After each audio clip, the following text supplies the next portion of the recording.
There are three main ways that we can describe a surface in 3D space. The first way we have already seen earlier. It's called the explicit form of a surface. This is where we first consider some region in the xy plane, and then we have a function f of x and y, and we use the z-axis to plot the values of f of x, y. So a surface given an explicit form is just a graph of some function of two variables. However, it's only possible to describe this surface in this explicit way because for each pair of xy values in the region D, there's only a single point corresponding to it on the surface above. On the other hand, consider the surface shown now, which is just a cuboid. Note that we're just considering the surface of this cuboid and not the whole 3D volume inside it. If we pick some point in the region D in the xy plane, we can see that there are actually 2 points on the cuboid above it, one on the bottom face and one on the top face. That's not allowed in the definition of a function. By definition, a function can only have one output value for each input value. That means we have to think of some other way to describe surfaces like this one. Consider the surface shown here. It's just a sphere of radius a centered on the origin. Notice that if we pick a point in the xy plane inside the sphere, there isn't just a single corresponding z value on the surface. There's a point above and a point below, given by z equals plus or minus the square root of a squared minus x squared minus y squared. So we can't describe this surface explicitly using a single function. However, we can simply describe it by the following equation: x squared plus y squared plus z squared equals a squared. This is called the implicit form of this surface.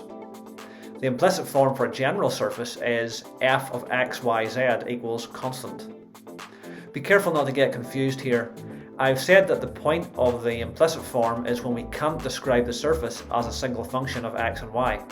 And yet, I've now written the implicit form as f of x, y, z equals constant. But these are different. In the explicit form, we have that z is equal to f of x, y. Here, f is a function of two variables. In the implicit form, we have f of x, y, z equals constant. Here, f is a function of three variables. We can't necessarily rewrite it to get z explicitly in terms of x and y. It's worth mentioning that we're not necessarily restricted to using Cartesian coordinates. The equation x squared plus y squared plus z squared equals a squared, for example, can be rewritten in spherical coordinates, where it simply becomes r equals a. So in spherical coordinates, the general implicit form of a surface is f of r theta phi equals constant. In cylindrical coordinates, it's f of rho phi z equals constant. In general orthogonal curvilinear coordinates, it's f of q1, q2, q3 equals constant. I'm just mentioning this so that you're aware of the possibilities here, but to be honest, most of the time, if we describe a surface in implicit form, we'll stick with Cartesian coordinates. It's probably also worth mentioning that sometimes in the implicit form you may need to write down some extra constraints. For example, if we only wanted the portion of this sphere where x is greater than 0, then we need to write down both x squared plus y squared plus z squared equals a squared and the inequality x greater than 0 to make that clear. The final way we can describe a surface is the parametric form. The position vector of a point in 3D space with coordinates x, y and z, as you know, is just r equals xi plus yj plus zk. And as we've already seen, if x, y and z are considered to be continuous functions of some parameter t, then as t varies, a curve is traced out. Also remember that the tangent vector to the curve is dr by dt. Now let's think about what would happen if we let x, y and z be continuous functions of not just a single parameter, but actually two parameters, which we'll call u and v. This can trace out a surface.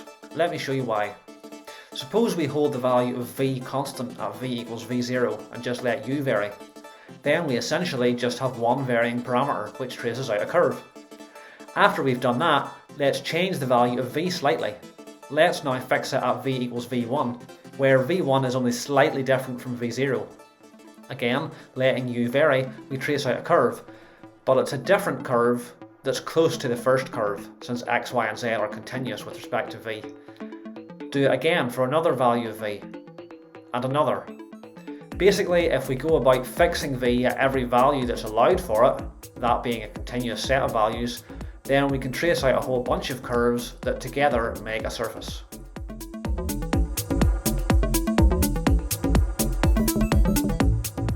The next thing we want to know how to do is find the equation of the tangent plane at a certain point on the surface. Let the position vector of this point be called r0. Then the equation of the tangent plane is r minus r0 dot n equals 0, where r is the position vector of a general point on the plane and n is any vector that is normal to the tangent plane. It doesn't have to be a unit vector. The difficult part is actually finding a normal vector, and how we can do that depends on whether we know the surface in implicit form or parametric form. If we have the implicit form, f of x, y, z equals constant, it turns out that a normal vector to the surface at the point on the surface with coordinates x0, y0, z0 can be found by taking the gradient of f and evaluating it at x0, y0, z0. Admittedly, it's a bit hard to see why this is the case, so here's how the proof goes. Consider any curve on the surface that goes through the point x0, y0, z0. Let's parameterize this curve by the parameter t. Since this curve is on the surface, it must satisfy the implicit equation of the surface. Thus, f of x of t, y of t, z of t equals c. Now let's take a total derivative with respect to t. Using the chain rule, we obtain df by dt equals 0, which gives df by dx, dx by dt, plus df by dy, dy by dt, plus df by dz, dz by dt equals 0. Since the point x0, y0, z0 lies on this curve, this equation still holds true if we evaluate all the derivatives at that point, where t0 here is the value of t at that point.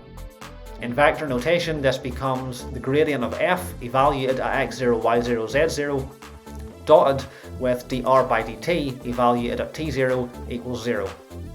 Since dr by dt is the tangent vector to the curve, it's tangent to the surface. Since this curve can be any curve on the surface through this point, the above equation implies that the gradient of f evaluated at x0, y0, z0 is orthogonal to every curve on the surface through this point. This can only be the case if the gradient of f evaluated at x0, y0, z0 is normal to the surface at this point. On the other hand, if we're given the surface in the parametric form, r equals r of u and v, then it turns out that a normal vector to the surface at the point on the surface with coordinates x0, y0, z0 can be found by taking the partials of the position vector r with respect to u and v, taking the cross product and evaluating this at u equals u0 and v equals v0, where u0 and v0 are the values of u and v at the point x0, y0, z0. This works because dr by du is tangential to the curve on the surface that we get if we hold v fixed and let u vary. Likewise, dr by dv is tangential to the curve on the surface that we get if we hold u fixed and let v vary. So dr by du and dr by dv both lie in the tangent plane at this point. Since the cross product of two vectors is always orthogonal to those two vectors, dr by du cross dr by dv evaluated at u equals u0 and v equals v0 will be normal to the tangent plane at x0, y0, z0. Note that we can do the evaluating at u0 and v0 before or after taking the cross product, it doesn't matter. So those are the two ways of finding normal vectors to surfaces. I should point out that if we know both the implicit form and a parametric form for a surface, then these two methods may not give the exact same normal vector, but one will always be a scalar multiple of the other. As a quick example, consider the following surface. It's a circular cylinder of infinite length and radius 1 with the z-axis as its axis of symmetry. The implicit form is x squared plus y squared equals 1, and the parametric form is r of u and v is equal to cos u I plus sin u j plus vk, where u goes from 0 to 2 pi and v is any real number. U and v are actually the same as phi and z from cylindrical coordinates. We're just going to continue to call them u and v here so we don't get confused by changing the notation at this point. Let's try to find the equation of the tangent plane to this surface at the point 1 over square root 2, 1 over square root 2, 1.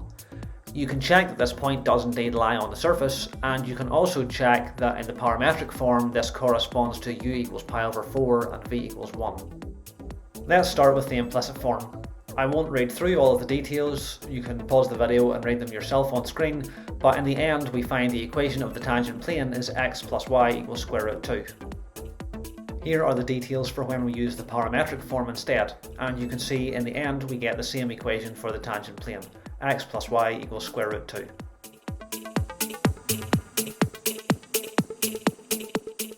The very last thing we're going to look at is finding the surface area element on a surface. This will be needed later when we look at carrying out integrals over surfaces. This surface area element is a vector. It's defined to have its magnitude be the infinitesimal area of the region on the surface, and its direction is normal to the surface. For this, we're going to need the surface in parametric form. It turns out that our surface area element, ds, is given by dr by du cross dr by dv, du dv. Let's see why. Consider some point on the surface, which is shown here in red, with position vector r equal to r of u and v. If we increase the value of u by an infinitesimal amount du, and then increase v by an infinitesimal amount dv, we reach the point with position vector r equals r of u plus du, v plus dv, which is shown here in blue. We could also go the opposite way, so we start at r of u and v, and then first add dv to v, and then secondly add du to u. We'll reach the same final point just by a different route. Since these changes are infinitesimal, we've only moved over a very small part of the surface. Over a very small region, the surface is approximately flat. It's like a plane.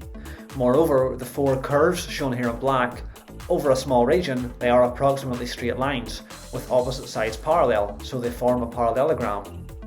Since dr, which is the vector going from the initial point to the final point, is a differential, we know that the change in vector r due to a change du in u is dr by du, and the change in vector r due to a change dv in v is dr by dv.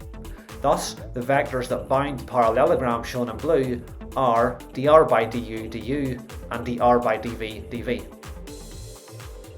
Now we finally get to ds.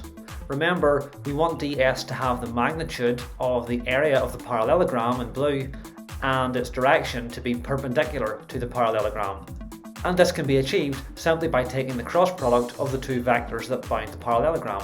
That is, ds equals dr by du cross dr by dv, which is just dr by du cross dr by dv, dv. A quick example.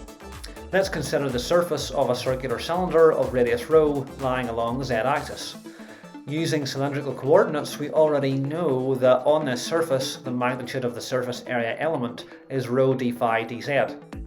And if we now want to make this into a vector surface element, we have to give it a direction too. That direction has to be normal to the surface, so that's going to be in the direction of increasing ρ, i.e. in the direction of the unit vector e-ρ.